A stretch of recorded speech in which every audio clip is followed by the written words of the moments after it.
अस्सलाम वालेकुम रहमतुल्लाहि व बरकातुहू। आज हम आएंगे रूल नंबर 5 पे।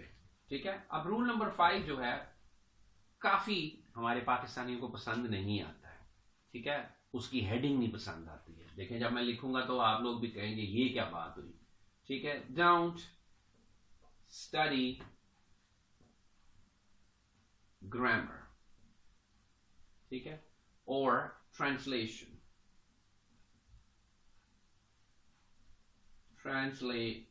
ठीक है, अब मैं एक्सप्लेन करूंगा तो आपको थोड़ी बात समझ आएगी। ठीक है, अच्छा, इसका क्या मतलब हुआ। ठीक है, हमारे पाकिस्तान में लोग सिर्फ ये समझ लेते हैं कि ग्रामर आ जाए मुझे जी इंग्लिश बोलनी आ जाएगी। ठीक है, आपने समझना ये है, याद ये रखना है कि ग्रामर का ताल्लुक क्या है बोलने से। ठीक है, क्या आप लोगों को उर्दू की ग्रामर आती है? ठीक है, और जब आप उर्दू की ग्रामर पढ़ते हैं तो उससे क्या आपको उर्दू बोलनी आ जाती है? तो क्या मतलब, इसका मतलब तो फिर ये हुआ ना कि जो ग्रामर नहीं पढ़ा, जो यानी स्कूल ही नहीं गया, अनपढ़ है, तो इसका मतलब वो तो बहुत गलत बोले उर्दू। आपने कभी ऐसा देखा है? आपने कभी किसी को नोट किया है कि कोई कह रहा हो कि आज मैं इस दीवार के ऊपर पेंट करूंगी? ये ग्रामर पढ़ने से मुझे पता चलेगा कि मैंने करूंगी नहीं कहना, करूंगा कहना है। या अगर वाहिद जमा है तो मुझे पता होगा, ग्रामर पढ़ने से होगा नहीं। तो फिर आपको क्या लगता है, अंग्रेज जो है अपने मुल्क में पढ़ते हैं सारे वहां पे, तो वो क्या ग्रामर पढ़ रहे हैं तो उनकी इंग्लिश आती है? अगर वो नहीं पढ़ते हैं ग्रामर तो उनको क्या इंग्लिश नहीं बोलनी आती? तो याद रखें, आपको मैं वही फिर से बताऊंगा कि ग्रामर पढ़नी है, वो स्कूल है, वो कॉलेज है, वो हमने एक सब्जेक्ट है, उसको क्लियर करके फिर हम आगे जाएंगे। ठीक है, लेकिन उसको ये समझ के आप मत पढ़ा करें कि उससे मुझे इंग्लिश बोलनी आएगी। अगर मेरी ग्रामर ठीक हो गई, फॉर एग्जाम्पल आपको दूंगा तो आपको बात समझ आएगी। ठीक है, एग्जाम्पल हम इस तरह लेते हैं कि हमें यहां पे आमतौर पे सिंपल यानी टेंसेस सिखाए जाते हैं। कहा जाता है जी पास्ट, प्रेजेंट और फ्यूचर ये सिंपल टेंसेस हैं, ये आपको आने चाहिए, और इससे यानी ये तो पहले सिखा दो ना। अच्छा ठीक है, देखते हैं। ठीक है, अब टेंसेस हमें ये सिखाते हैं कि अगर प्रेजेंट टेंस है तो उसमें आईएनजी लगता है। ठीक है, और अगर पास्ट टेंस है तो उसमें सेकंड फॉर्म ईडी लगती है, और अगर फ्यूचर है यानी आने वाला कल है तो उसके अंदर विल लगता है। एग्जाम्पल दूंगा तो आपको बात समझ आएगी। देखें, यानी अगर मैंने कहना है कि today I am eating and watching TV, तो अब ये हुआ प्रेजेंट, यानी ईटिंग और वॉचिंग आईएनजी लगा। इसी को अगर यस्टरडे में कहना है यानी गुजरे हुए कल में, तो कहेंगे yesterday I ate and watched TV, यानी सेकंड फॉर्म एट और ईडी लगा वॉच्ड। अच्छा, और अगर फ्यूचर में कहना है, ठीक है, तो फिर आप कहेंगे कि tomorrow I will eat and I will watch TV. ठीक है, ओके। अब मसला ये है कि ये हमें सिखा दिया और कह देते हैं कि बस इस तरह होता है, इस तरह बोलते हैं। ठीक है, लेकिन आपके सामने एक अंग्रेज आ जाता है या कोई ऐसे जो इंग्लिश जो नॉर्मल बोलता है, जिसको जरूरत नहीं है इन चीजों की, वो आगे आपको कहता है कि today I am eating and watching TV, तो कहोगे हाँ हाँ ये प्रेजेंट टेंस है। वो कहता है yesterday I was eating and watching TV, तो आप कहोगे हैं ये क्या हुआ, यस्टरडे था तो उसमें आईएनजी कैसे लग गया? ठीक है, फिर वो कहता है tomorrow I will be eating and I will be watching TV, हैं इसने तो टुमारो में भी आईएनजी लगा दिया है, टुडे में भी आईएनजी लगा दिया है, और यस्टरडे में भी आईएनजी लगा दिया। ठीक है, अब आप परेशान हो जाओगे कि ये क्या हो रहा है। अब जब आप आपने यहां पे किसी को कहोगे तो वो कहेगा बेटा वो प्रेजेंट कंटिन्यूअस है, ये पास्ट परफेक्ट है, ये है, ये वो है। बंदा और कंफ्यूज होता है, अच्छा तो बोलने वक्त कौन सा बोलना था? आपने तो कहा था कि पास्ट है तो सिर्फ ये होना चाहिए, प्रेजेंट है तो सिर्फ ये होना चाहिए। अब आप मुझे ये भी सारी चीजें बताएंगे कि कौन सा जो है वो प्रेजेंट कब लगना है, परफेक्ट कौन सा लगना है, ये लगना है, ये हमें कैसे पता चलेगा? ठीक है, इसी तरह मेरा आपसे यानी गुजारिश ये है, समझाने की ये कोशिश कर रहा हूं कि ये किसी को नहीं याद रहता, ये किसी को नहीं पता होता। ठीक है, ये सिर्फ और सिर्फ और सिर्फ you just learn by speaking and practising. जैसे जैसे बोलोगे आपको समझ आती जाएगी और आपको पता चलता जाएगा। ओ जी आई के साथ हैव लगता है कि हैड लगता है, पर दोनों लग जाते हैं। I have had the experience of playing in the snow इन मरी, हैव भी लगा हैड भी लगा, एक ही सेंटेंस में लग गया। ठीक है, तो याद रखें ग्रामर को फॉलो करके आपसे इंग्लिश कभी भी नहीं बोली जाएगी, छोड़ दें उसकी जान। ठीक है, उसको पढ़ें, उसको कॉलेज में स्कूल में पढ़ें, क्योंकि आपने आगे पढ़ना है। इसी तरह मेरा दूसरा जो पॉइंट इसमें है वो ये है कि ट्रांसलेशन। अब मसला ट्रांसलेशन का है क्या?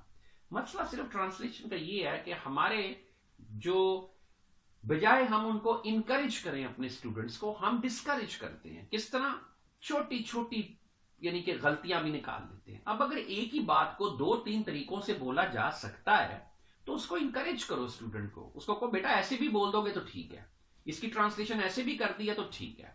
यानी क्या मेरा मकसद बताने का है कि फॉर एग्जाम्पल, ठीक है, अब बात यह है कि आपने कहना है कि ये किताब जरा मुझे 2 मिनट के लिए देंगे आप, तो आप कहेंगे may I borrow this book, can I borrow this book, do you mind if I borrow this book, you don't mind if I borrow this book, do you? ठीक है, अब ये सारी बातें एक ही थी, तो किसी तरह भी कह लो तो ठीक है। ठीक है, ये क्या है कि नहीं, जो मैंने लिखा था सेंटेंस बिल्कुल उस तरह क्यों नहीं उसको ट्रांसलेट किया। अच्छा, अब दूसरा मसला क्या होगा, किस तरह, वो भी आपको बताता हूं। अब फॉर एग्जाम्पल आपको देता हूं, एक ये मैंने यहां पे वर्ड लिखा है, ठीक है, वर्ड है वेयर, ठीक है, वेयर, ये आने वाले दिनों में बताऊंगा कि इसको वियर नहीं कहते हैं, इसको वेयर वर्ड है, ठीक है ना, यानी you are wearing these clothes, कपड़े पहनने की इंग्लिश है वेयर, ठीक है। अच्छा, अब पहनना, ठीक है, उर्दू में हम इसका मतलब सिर्फ लिख देते हैं पहनना, ठीक है। अच्छा, पहनना, ठीक है, अब हमने उर्दू में लिख दिया पहनना वर्ड, राइट। अब मसला ये है कि उर्दू में इसका पहनना का जो मीनिंग है, ठीक है, वो है एक, ठीक है, पहनना के कितने मीनिंग है? एक। अच्छा, अब अगर आपने कहना है मैंने, या किसी लड़के को कहते हो तुमने बड़े प्यारे बाल बनाए हुए हैं, यानी या चुटिया में तुमने अपने बाल बनाए हुए हैं, तो बनाए हो गया वर्ड, ठीक है, 2 वर्ड्स हो गए, डिफरेंट वर्ड्स हैं। आप दोस्त को कहते हैं आपने बड़ा अच्छा परफ्यूम लगाया हुआ है, यानी परफ्यूम लगाया हो गया, ठीक है, लगाया हो गया वर्ड, ठीक है, 3 वर्ड्स हो गए हैं। अब आप किसी को कहते हो कि वो लड़की ने बड़ा प्यारा मेकअप किया हुआ है, किया एक और वर्ड हो गया, किया हुआ भी आ गया, यहां तक कि उसने मूछे रखी हुई है, रखी भी एक वर्ड आ गया, रखी, ठीक है। अच्छा, तो ये कितने वर्ड, 1 यानी 1 2 3 4 5 डिफरेंट वर्ड्स, ठीक है। अच्छा, अब आपको अजीब सी बात ये लगेगी कि हमारे बच्चों को ये नहीं पता होता है कि ये जो वेयर वर्ड है इन 5 के लिए लगता है। Example, you are wearing nice clothes, पहना हो गया। Hey, she's wearing her hair in a ponytail. She's wearing her hair today in a ponytail. बनाए हुए हैं, उसके लिए भी wear है। तीसरा, hey, he's wearing nice perfume today. लगाया हुआ है, उसका भी wear है। Oh, she's wearing nice makeup today. Makeup किया हुआ है, उसकी भी wear है। Hey, he wears a mustache on his face. मूछें रखी हुई है। अब बात समझ आ रही है? तो बच्चा हमारा पाकिस्तानी कंफ्यूज ही होता रहता है कि यार लगाया हुआ है, तो आगे से कोई वेयर कह दे, क्या हो गया तुझे यार, वेयर का तो मतलब पहनना होता है, तूने क्या परफ्यूम पहना हुआ है? हाँ हंस रहे हैं, ठीक है। This is what I am talking about. Plus फिर वही बात कि हमारे टीचर्स, हमारे यहाँ पे लोग क्या कर देते हैं, जैसे एक बच्चे ने मुझे कहा था तो मुझे हंसी भी आ गई, कहता है कि sir I was running and I fell on the earth, ठीक है।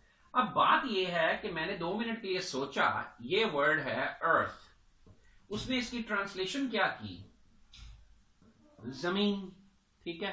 अब मसला यह है कि जमीन के 2 मीनिंग है उर्दू में, ठीक है, जमीन के 2 मीनिंग है उर्दू में। एक जमीन का मतलब मीनिंग होता है दुनिया, यानी चांद से जमीन इतनी दूर है, जमीन गोल है।